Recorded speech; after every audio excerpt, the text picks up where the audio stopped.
안녕하세요, 써니즈입니다. 최근 인도에서 시작해서 세계적으로 존경받고 있는 가우루 고팔 다스라는 라이프 코치이자 수도승이 있습니다. 그는 실제로 우리가 겪고 있는 문제 상황들을 해결하기 위한 실천적인 방향을 제시하면서도 영성의 관점에서 삶을 바라볼 수 있도록 도와준다는 평가를 받고 있는데요.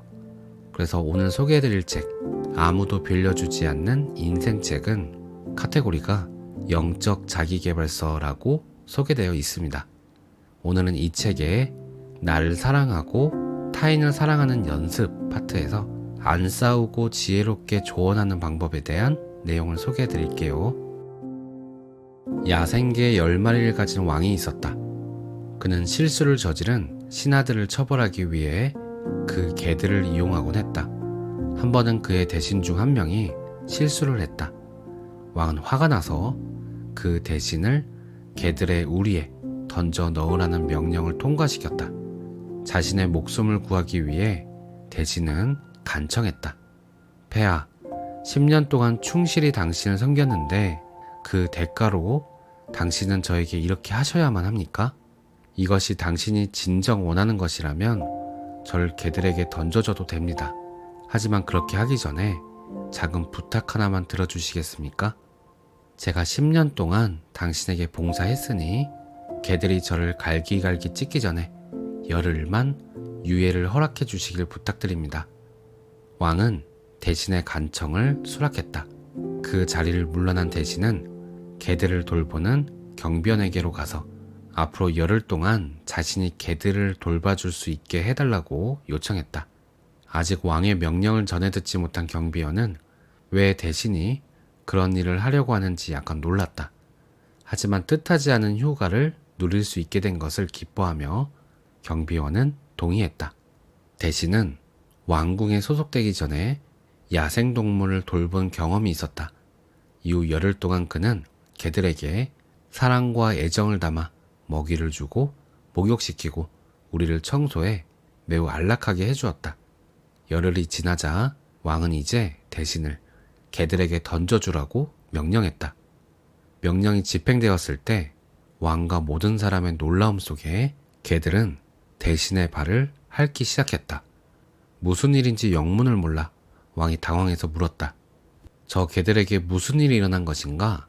왜 개들이 저 대신을 공격해서 죽이지 않는가? 누군가가 설명하기 전에 대신이 왕에게 말했다. 폐하, 저는 10일 동안만 개를 섬겼는데 그렇게 짧은 봉사기간에도 개들은 제가 자신들을 위해 한 일을 잊지 않았습니다. 하지만 저는 10년 동안 당신을 섬겼는데 당신은 제가 저지른 한 가지 실수 때문에 제가 당신을 위해 한 모든 것을 아주 편리하고 쉽게 잊었습니다. 중요한 교훈을 배운 왕은 스스로를 부끄럽게 여겼고 대신을 석방하고 다시 복직시켰다. 실수나 문제 상황이 닥치는 순간 우리는 다른 사람들이 우리에게 해준 모든 선한 일들을 매우 빨리 잊어버린다. 감사는 먼저 정확한 기억에 관한 것이다. 우리가 받은 모든 친절, 봉사, 그리고 좋은 것에 대한 기억이다. 그런 다음에 감사는 일어날 수도 있는 실수를 잊고 다른 사람들과의 관계를 긍정적으로 지속시키는 것이다. 작은 실수나 상황, 사소한 사건으로 다른 사람들이 우리에게 해준 좋은 점을 지워버리지 말아야 한다. 좋은 면을 기억해야 한다. 바로잡는 기술. 우리는 사람들에게 먼저 투자해야만 그들을 바로잡을 수 있다. 우리 모두는 인간이다. 실수를 저지르고 참지 못하고 화를 낸다. 하지만 상대방에게 우리가 많은 투자를 한다면 우리가 그들에게 그들이 마땅히 받아야 할 보살핌, 사랑, 감사를 준다면 그런 작은 인출은 마구 쏟아붓는 폭우가 아닌 빗방울로 다가온다. 이것은 우리가 상대방에게 교정적 피드백, 즉 바람직하지 못한 행동을 바로잡아주는 조언을 주려고 해서는 안 된다는 의미가 아니라 바로잡아주는 기술을 올바르게 배울 필요가 있다는 뜻이다. 다른 어떤 욕구보다도 모든 개인의 가장 큰 갈망은 사랑을 주고 사랑을 받는 것이다. 이 욕구가 결실을 맺을 수 있게 하는 것은 우리의 관계이다. 하지만 우리가 소중히 여기고 우리 가슴 가까이 두고 있는 관계가 쉽게 무시되고 학대될 수 있다는 것은 놀라운 일이다. 대부분의 경우 이것은 의도적으로 행해지는 것이 아니라 무지해서 어떻게 행동해야 할지 이해하지 못해서 일어나는 일이다. 올바른 의도를 갖고 있을지라도 부적절하게 조언을 하는 것은 얻는 것보다 잃는 것이 더 많을 수 있다. 그렇기에 우리는 올바르게 조언하는 법을 배워야 하며 이 능력을 키우기 위해서는 연습과 자기 성찰이 필요하다. 누군가에게 교정적 피드백을 해줄 필요성을 느낄 때마다 다음에 4가지 질문을 생각하라. 첫째, 나는 교정적 피드백을 해줄 적임자인가? 당신이 그 사람을 바로잡아주는 것이 적절한가? 모든 여자는 세상에서 가장 좋은 아이는 자신의 아이라고 생각하고 모든 남자는 세상에서 가장 좋은 아내는 이웃의 아내라고 생각한다는 우스갯소리가 있다. 물론 타인의 아이가 자해를 하려고 하면 우리 모두 그 아이에게 소리를 지르겠지만 우리는 지금 그런 예외적인 상황을 말하는 것이 아니다. 다른 상황이라면 당신은 다른 사람의 아이에게 교정적 피드백을 주겠는가? 다른 사람의 배우자에게 교정적 피드백을 해주겠는가? 대부분의 경우 그렇게 하지 않을 것이다. 그러므로 우리는 생각해 봐야 한다. 내가 이 피드백을 해줄 적임자인가? 아니면 다른 사람이 더 적합한가? 나는 그 사람의 친구인가? 지인인가? 나는 어떤 식으로든 교정적 피드백을 해줄 권한이 있는가? 이 질문들 중 어느 하나라도 대답이 예인 경우 다음 질문으로 나아갈 수 있다. 둘째, 나에게 교정적 피드백을 해줄 올바른 동기가 있는가? 우리는 삶에서 2가지를 통제할 수 있다는 말이 있다. 자신의 욕망과 자신의 내적 동기가 그것이다. 우리의 욕망은 우리가 원하는 것을 지배하고 우리의 내적 동기는 우리가 그것을 욕망하는 이유를 말해준다. 많은 경우 우리는 해묵은 과거를 청산하고 싶어서 상대방을 바로잡아 주려고 할 수도 있다. 아니면 원한을 품고 단지 복수하기 위해 그 혹은 그녀를 바로잡을 기회를 이용할 수도 있다. 그러나 이것이 내적 동기가 되어서는 안 된다. 친구로서 그들을 돕는 것이어야 한다. 양심에 비춰 우리의 동기가 적절해야 한다. 그들이 하고 있는 잘못된 행동에서 벗어나도록 돕고 싶다는 마음처럼. 사랑의 마음에서 나온 피드백은 듣기 싫을 수 있지만 제대로 하면 가장 달콤하고 올바른 효과를 가져온다. 셋째, 나는 교정적 피드백의 올바른 방법을 알고 있는가? 잭은 전기 기술자였다. 하루하루가 고단했고 정신적으로 힘들었다. 설계 작업의 일환으로 복잡한 물리학을 다루어야 할 때도 있었다. 단 한 번의 실수로 회사가 수억 원의 손실을 볼 수도 있었고 더 나쁘게는 해고될 수도 있었다. 그날은 목요일이었고 잭은 여태껏 겪었던 것 중 가장 피곤했다. 그는 단지 아내와 함께 저녁을 먹는 것을 원했다. 잭의 아내는 직업이 요리사였고 남편에게 그녀의 새롭고 실험적인 요리를 차려주는 것을 좋아했다. 그녀는 잭이 집에 와서 그녀가 새로운 조리법으로 만든 스프를 맛볼 수 있게 되기를 기대했다. 집에 돌아왔을 때 잭의 얼굴은 피로가 겹쳐 핏기가 가셨다. 잭은 바닥에 서류 가방을 던지고 넥타이를 느슨하게 풀고는 아내에게 인사하며 식탁에 앉았다. 이 수프 맛있어 보이네. 잭이 말했다. 내가 하루 종일 연구한 특별한 요리법이야. 당신이 먼저 맛보면 좋겠어. 아내가 들뜬 목소리로 말했다. 잭은 국자를 들고 크림 같은 붉은색 수프를 그릇에 부었다. 그러면서 환하게 웃고 있는 아내의 일거수일투족을 지켜보았다. 아내는 그를 위해 숟가락을 식탁 건너편으로 밀어준 뒤 식탁 위에 팔꿈치를 올려 양손을 턱 밑에 괴고는 몸을 앞으로 기울였다. 잭은 한 숟가락 가득 후루룩 먹었다. 토마토 좋아, 칠리 좋아, 소금 부족해, 수프는 완전히 싱거웠다. 이런 상황에서 당신은 어떻게 하겠는가? 오늘 당신은 직장에서 끔찍한 하루를 보냈다. 형편없는 요리에 대해 아내에게 어떻게 말하겠는가?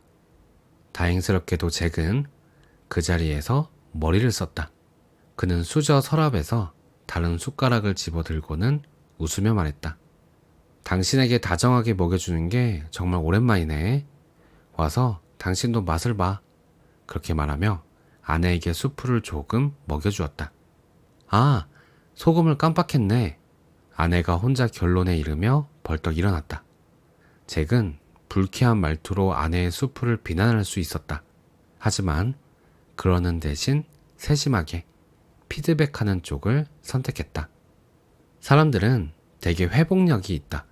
그들은 자신이 틀리다는 것을 받아들일 수 있지만 오직 사랑으로 지적할 때만 그렇다.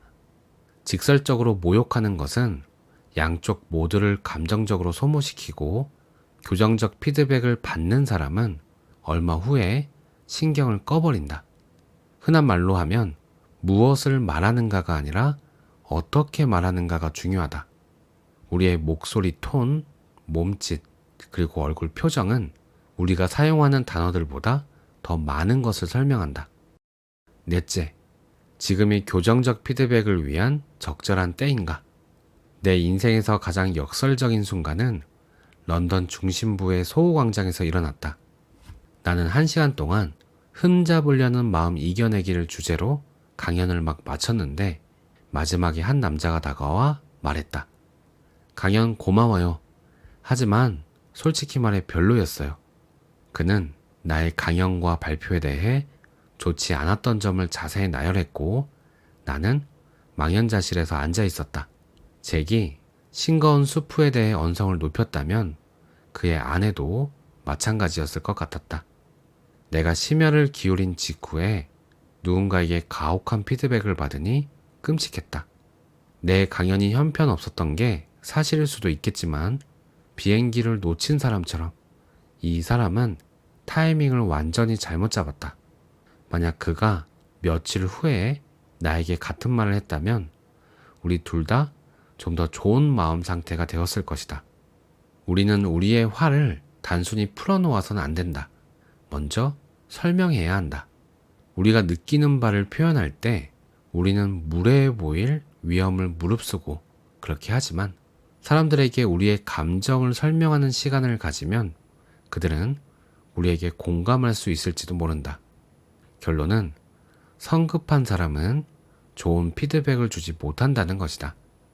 더 좋은 시간을 선택하지 않기 때문이다. 누군가에게 교정적 피드백을 해주기 전에 자신에게 이 4가지 질문을 하는 것은 삶을 바꿀 수 있다. 상황마다 다르기 때문에 상대방을 깊이 이해하기 위해서는 자신보다 경험 많은 사람과 함께 숙고하고 토론하는 것이 필요하다. 원칙은 모든 상황에서 동일하게 유지되지만 경우에 따라 다르게 적용될 수 있다. 상황의 심각성이나 심지어 그 사람과의 관계에 따라서 우리는 자녀와 같은 방식으로 배우자의 잘못을 바로잡지는 않을 것이다. 하나의 치수가 모두에게 맞지 않듯이 바로잡는 방법 또한 그렇다. 그 연습은 실행에 옮기는데 어느 정도 시간이 걸릴 것이고 습관이 되어야 할 거예요. 해리가 잠깐 핸들에서 시선을 돌려 나를 보며 말했다. 당신 말이 맞아요. 내가 고개를 끄덕였다. 어떤 것에 대한 지식을 갖는 것은 그것에 숙달되는 것과는 거리가 멀다. 기분 나쁘게 교정적 피드백을 주는 것은 일종의 중독이다. 담배가 자신을 죽일 수 있다는 것을 알지만 그럼에도 불구하고 담배를 피우는 것처럼 우리가 다른 사람들과 상호작용하는 방식도 중독이 된다. 우리가 부주의하게 행동하고 말할 때 우리는 그것을 알지만 우리의 습관은 우리가 특정한 방식으로 행동하도록 강요한다. 오늘 내용은 여기까지입니다. 어린 시절까지 돌아보면 정말 잘 알지도 못하면서 그 친구들은 원하지도 않는데 단순히 내가 알고 있다는 착각으로 친구들에게 교정적 피드백을 했던 적이 많았던 것 같아요. 그러면서 친구를 답답해하기도 했는데 표면적으로는 다 너를 위한 것이라고 스스로 착각하고 있었고 은밀하게는 너보다 내가 잘났다는 자부심에 중독되었던 시절이었던 것 같습니다. 지금 생각하면 굉장히 부끄러운 일이에요. 아마 지금도 그러한 눈치채지 못한 부끄러운 일들을 계속 하고 있을지도 모르겠지만 제 자신을 조금씩 알아가는 중입니다. 오늘도 삶이 가져오는 모든 순간들에서 가슴을 열고 감사와 사랑을 발견하겠습니다. 오늘도 평온한 하루 보내세요. 감사합니다.